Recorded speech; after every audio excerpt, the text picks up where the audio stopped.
বিলকিস কেমন আছো? আরে আমার বিলকিস আছে না নাই? আজকালকের ছেলেরা বই নিয়ে আর বসে না, ও বাবা গুগলে সার্চ করিয়া পড়ি। ওরে কালের মেয়েরা কোরআন হাদিস ধরে না, এখনকার মা বোনেরা কোরআন হাদিস পড়ে না, ও আল্লাহ টিকটকে ভিডিও ওরা করে। আজকালকের ছেলেরা বই নিয়ে আর বসে না, গুগলে সার্চ করিয়া পড়ে। আগের সময় প্রেম করিলে সভাপতি বলতো পাইছো কি, এখন বলে শখ করিয়া বাবু তুমি খাইছো কি।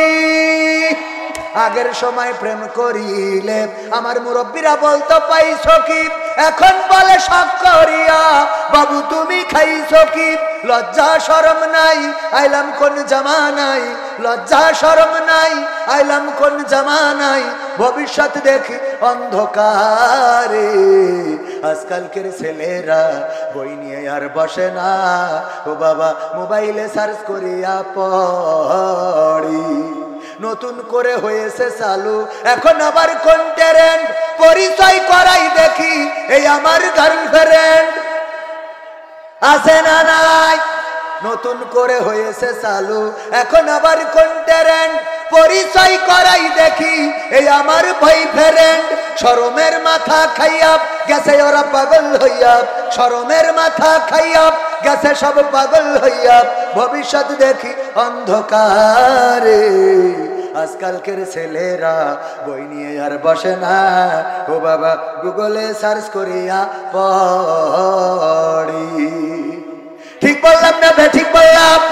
আমার তরুণ যুবকেরা এখন আগের মতো বই নিয়ে বসে না, যুবকরা বেপথগামী হচ্ছে, কিশোর গ্যাং নামের বিভিন্ন সংগঠন করছে, আর সেখানে মদ গাঁজা ফেন্সিডিলের প্র্যাকটিস করছে। ক্রামবোর্ডের আড্ডায় তাসের আড্ডায় আছে, এমনকি অন্যায় পথে পা বাড়ায়। ট্রেনিং করে কেমন করে মারামারি করতে হবে, কেমন করে কাটাকাটি করতে হবে, কেমন করে অস্ত্র চালাতে হবে। ওগো আমার ভাইয়েরা, আজকে অনেকে আছে তাদের হাতে অস্ত্র তুলে দেয়, তাদের হাতে কলম দেয় না, খাতা দেয় না, তাদের হাতে বই দেয় না, অস্ত্র তুলে দেয়। আমি বলতে চাই আমার তরুণ যুবক কিশোর ছাত্র ছাত্রী যারা আছে তাদের হাতে যদি কোরআন তুলে না দেন, তাইলে আগামী দিনে সন্তানের হাতে বাবা খুন হবে, সন্তানের হাতে মা খুন হবে, গ্রামে শান্তিতে বসবাস করতে পারবে না, ভার্সিটি কলেজ ইউনিভার্সিটিতে লেখাপড়ার পরিবেশ থাকবে না।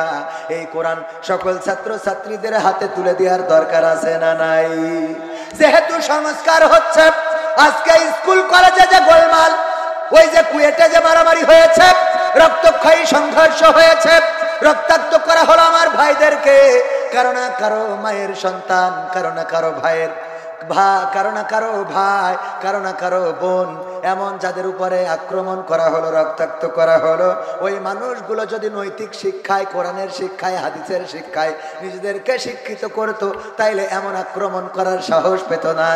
এই জন্য দাবি জানাবো, এই সংস্কারে যেমন স্বৈরাচার ফ্যাসিস্ট সরকারের অনেক কিছু ঢুকানো হয়েছে, ওই সাথে যেন প্রতিটা ক্লাসে আল্লাহর কোরআন এবং হাদিসকে বাধ্যতামূলক করা হয়। এই দুইটা বাধ্যতামূলক করলে সমাজটা কেমন করে পরিবর্তন হবে?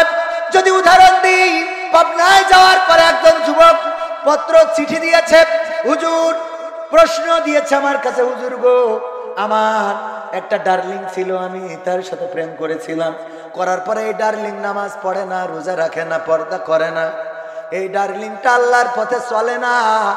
আমি তারে বুঝালাম, দেখো ভালো কাজ করতে হবে, নামাজ পড়তে হবে, রোজা করতে হবে, এর জন্য ওর হাতে কোরআন তুলে দিলাম, হাদিস তুলে দিলাম, ইসলামী বই তুলে দিলাম।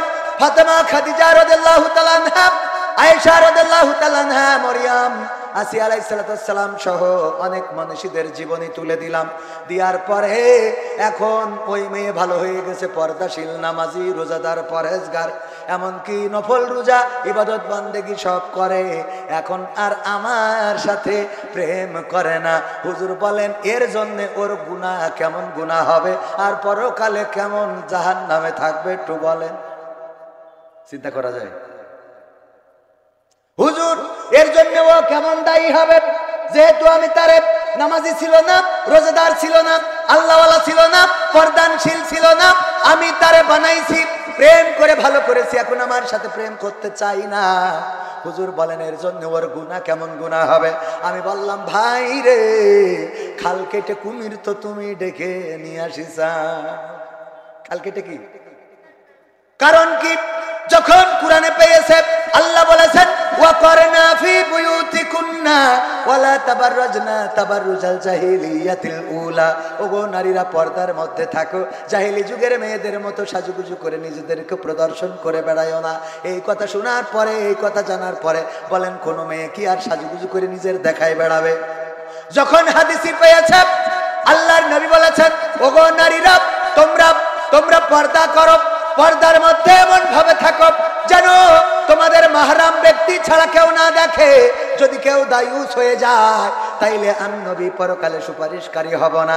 এই কথা যখন কোন নারী জেনে যাবে বলেন সে ওই 14 জনের বাইরে কারো সাথে কি দেখা করবে নাকি? দেখা করবে না।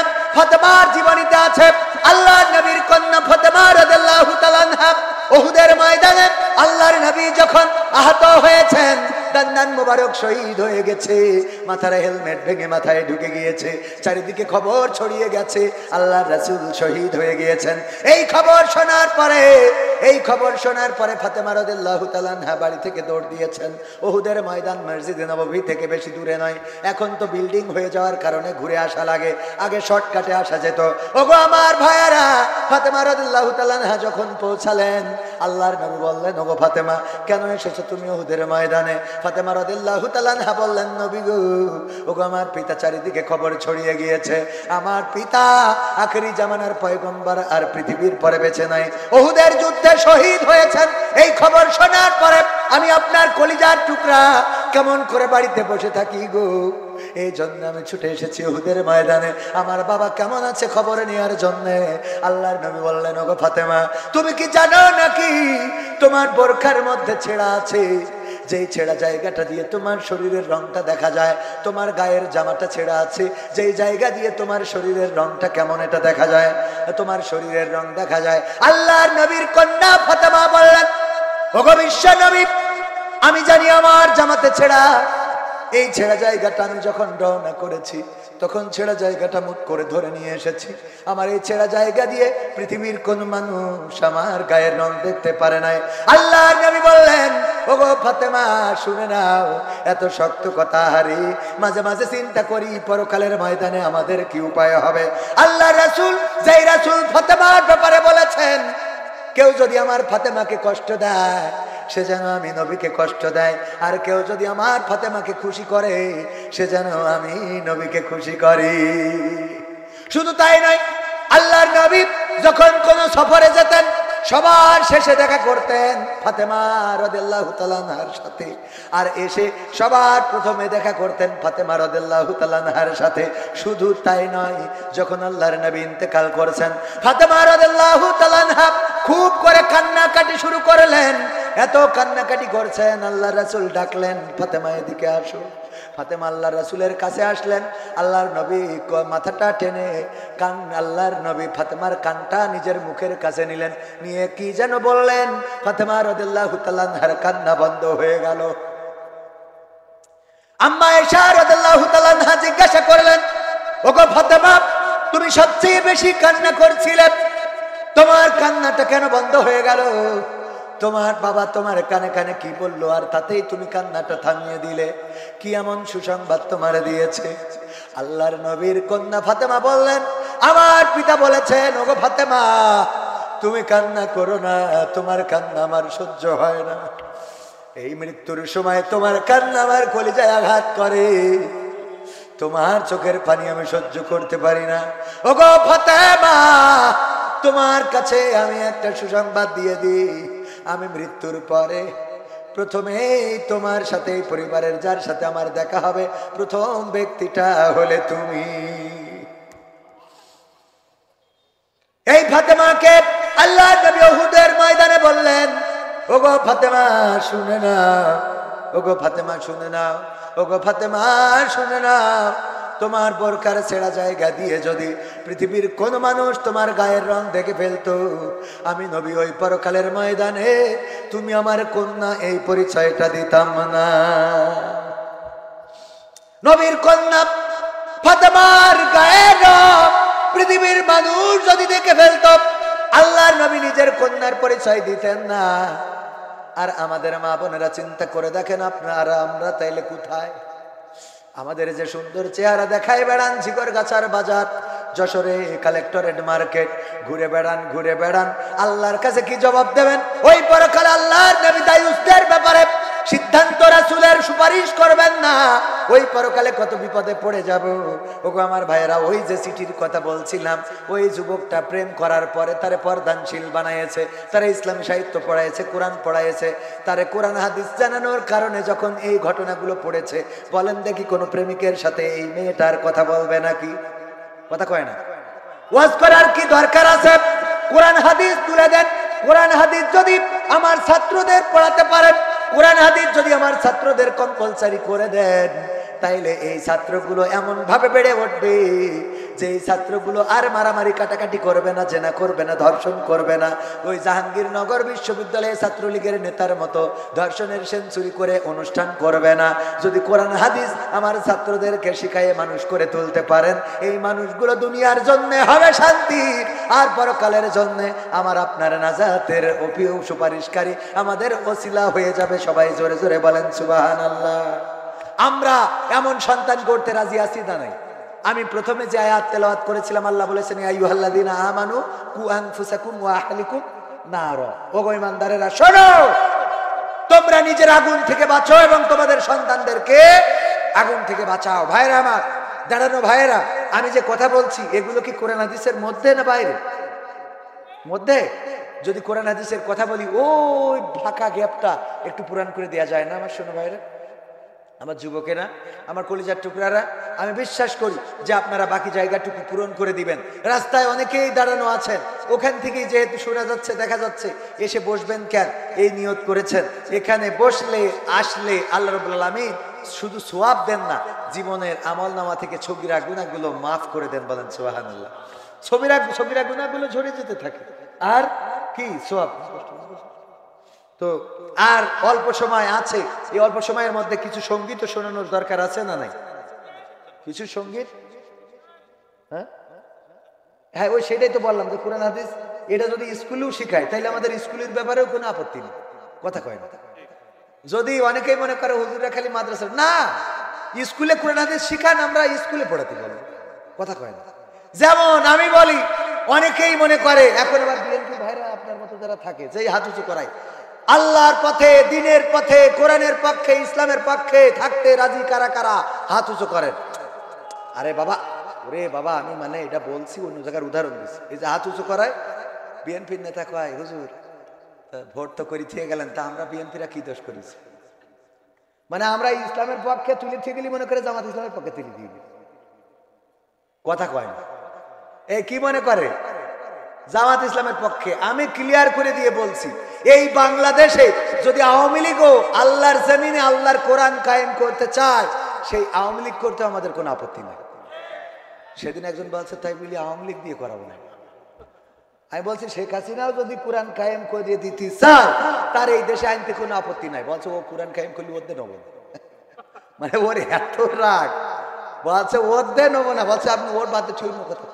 মানে এত রাগ ওর। আমাদের মসজিদের সাবেক ইমামের মতো, সাবেক ইমামের আমি বলছি আল্লাহ যদি চায় শেখ হাসিনারও আল্লাহ ক্ষমা করি জান্নাত দিতে পারে। তা বলছে আল্লাহ তো তোর মতো পাগল হয়ে গেছে। বললাম কে? তা বলছে পাগল হয়ে গেছে, আল্লাহ শেখ হাসিনারও ক্ষমা করবে, এটা মানতে হবে। আমি বললাম আল্লাহ সালি ফেরাউনেরও ক্ষমা করতে পারে। তা বলছে আমরা রয়েছি কি করতে? কেন? তা বলছে আমরা ওখানটাই নিয়ে ধরবো। কব এ কোন পলিসিতে জান্নাতে যায়, কোন খুঁটায় সেটা আগে দেখাতে হবে। ও যদি জান্নাতে যায় তা ওই জান্নাতে আমরা যাবো না। মানে এত রাগ। আসলে আল্লাহ যদি চান ক্ষমা করে দিতে পারে না, পারে না। আমার দাঁড়ানো যুবকেরা, আমার তরুণেরা, কিশোরেরা, দিন প্রিয়, ইসলাম প্রিয় ভাই আব্দুল হাই সাইফুল্লাহ ভাই কিছুক্ষণের মধ্যেই চলে আসবেন। পরিবেশটা যদি আমি সুন্দর করতে না পারি, ভাই মনে করবেন আমি খুব ভালো ওয়াজ করতে পারি না। তো অন্তত আমার সম্মানটা, আমি আপনাদের এলাকার সন্তান, একটু মান ইজ্জতটা রাখেন। রাখা যায় না ভাই? ইজ্জত রাখার জন্য তো অন্তত এসে বসা যায়। এই দাঁড়ানো ভাইরা, এই আল্লাহর ওলি মাদ্রাসার ছাত্র, ওই যে আমার টুপি পরা, এসো না, তোমরা আইসো শোনা। আমি আজকে একটা চমক রাখিছি, আমি আজকে একটা চমক রাখবো। সেটা হলো আমি এমন একজন যুবককে চাইবো যে এই যুবক আল্লাহর জন্য, কোরআনের জন্য, নামাজি না, রোজাদার না, দাড়িওয়ালা না, টুপিওয়ালা না, আল্লাহর জন্য তওবা করে আল্লাহর পথে চলার শপথ যদি করে, আমি আমার গার কোটিটা খুলে তার পরাই দিয়ে যাবো এই স্টেজে। এবার বোঝেন, সিদ্ধান্ত নেন কোন যুবক নামাজি না, রোজাদার না, দাড়িওয়ালা না, পরহেজগার না, আল্লাহর জন্য, এই কোটির জন্য না। আমি জাস্ট খালি আমার পক্ষ থেকে এটা হাদিয়া দেব। আমি সম্মান করতে চাই আমার যুবকদেরকে, দিনের পথে উদ্বুদ্ধ করতে চাই। তো সুতরাং কোন যুবক যদি সিদ্ধান্ত নেন, তাহলে সেই যুবক প্রস্তুতি নেন। এটা দেখতে চাই আমরা সেই ভাগ্যবান যুবককে যে শয়তানের পথ ছেড়ে আল্লাহর পথে চলার সিদ্ধান্ত নেবে, 5 ওয়াক্ত নামাজি না, নামাজ পড়ার সিদ্ধান্ত নেবে, কোরআন জানে না, কোরআন জানার সিদ্ধান্ত নেবে, দাড়ি রাখে না, দাড়ি রাখার সিদ্ধান্ত নেবে, টাকনির উপরে কাপড় পরে না, কাপড় পরার সিদ্ধান্ত নেবে। এই যুবকটা আমি দেখতে চাই। ভাইরা আমার, আমি বললাম এই জায়গাটা বসার জন্য কিছু লোক আছে চলে গেছেন। যারা চলে গেছেন ওদের হাজার বলেও আমি এখানে আনতে পারবো, কারণ আল্লাহ আবু জাহেলেরও যদি মুসলমান বানাইতো তা ওর মক্কায় বানায়, মক্কায় বানায় আবু জাহেলের আল্লাহ যদি হেদায়েত করতো, তাহলে ওর মক্কায় না, ও বাংলাদেশে জন্ম নিলে হেদায়েত হইত। কথা কয় না, জন্ম নিয়েছে মক্কায়, তারপরেও হেদায়েত পায় নাই। তো এই জন্য কিছু আল্লাহর বান্দা আছে, ওদের যতই বলেন ওদের হেদায়েত দেওয়া সম্ভব না, কারণ আল্লাহ চাই না। তা আমি চালি হবে? এ ব্যাপারে আল্লাহ কোরআনেও রাসূলের বলেছে, আল্লাহর রাসূল আপনি মন খারাপ করি লাভ নেই, হেদায়েতের মালিক আপনি না। আপনি কারোর ধমক দিয়েও হেদায়েত করতে পারবেন না, কারোর দোয়া করেও হেদায়েত করতে পারবেন না। আল্লাহ যদি তার না চায়, আল্লাহ নবীর চাচা আবু তালিব সেও কালেমাটা পড়ে যেতে পারে না। কথা ঠিক না বেঠিক? এখন আপনি যদি আবু জাহেল, আবু লাহাব, উতবা সাইবার দলের লোক হন, তো আমার ওয়াজে তো আমি লাইনে আনতে পারবো?